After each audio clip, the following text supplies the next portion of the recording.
An important gerrymandering case to update you on. The Supreme Court ruled 8-0 in one district and 5-3 in the other district, with conservative Justice Clarence Thomas agreeing with liberal justices, by the way, that race played too large of a role in creating these congressional districts in North Carolina. So here's what the districts look like.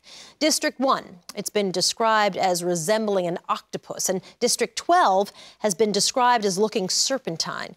Well, justices ruled that Republicans who controlled the state legislature in 2011 grouped too many African Americans in those two districts, thus weakening the African American vote elsewhere in the state. The decision could have a huge impact in other districts in North Carolina and outside the state, specifically in Wisconsin and Maryland. Anita Earls is the founder of the Southern Coalition for Social Justice in North Carolina. It's so nice to have you. Thanks for being with us. Thank you. This is so complicated that I really want to walk through it just piece by piece. The court decision, as I mentioned, focused so far on two districts, District 1 and District 12. District 1, we'll show the picture again, looks like this, an octopus, and District 12 looks like this, serpentine. They look kind of crazy. Is your position that the crazy look of the map is actually discriminatory?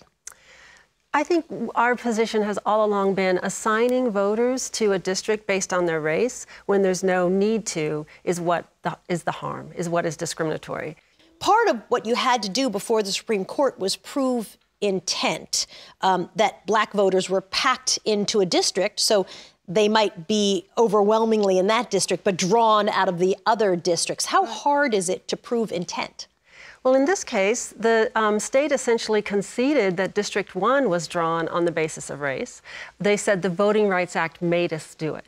And that was where the court unanimously said, no, that's not what the Voting Rights Act requires. Because North Carolina had been electing candidates of choice of black voters from that district without it being 50% black. So that was the first district. The 12th district was the more complicated one in terms of plaintiff's proof, because there was this interplay of race and politics, where those voters, the state said, we put those voters in that district because of their political affiliation, not because of their race.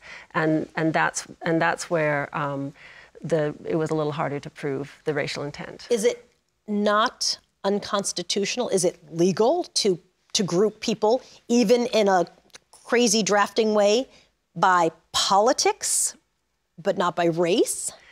I wouldn't go so far as to say it's constitutional to draw lines based purely on partisan considerations, but that the court hasn't yet come up with a standard that they can apply so that they know which maps go too far and which ones are acceptable. I'll get back to the standard in a moment, but there's so much correlation, certainly, between party and race in lots of cases. Right. And that's what was fundamental about this decision on Monday.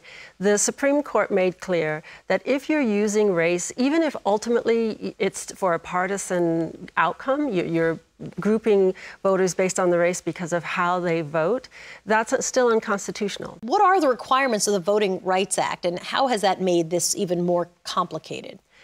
So as it currently stands, Section 2 of the Voting Rights Act says that if you have a situation where voting is racially polarized and the candidates of choice of black voters can never win, then you do have to put in place a remedy that allows those voters to have some voice in their government.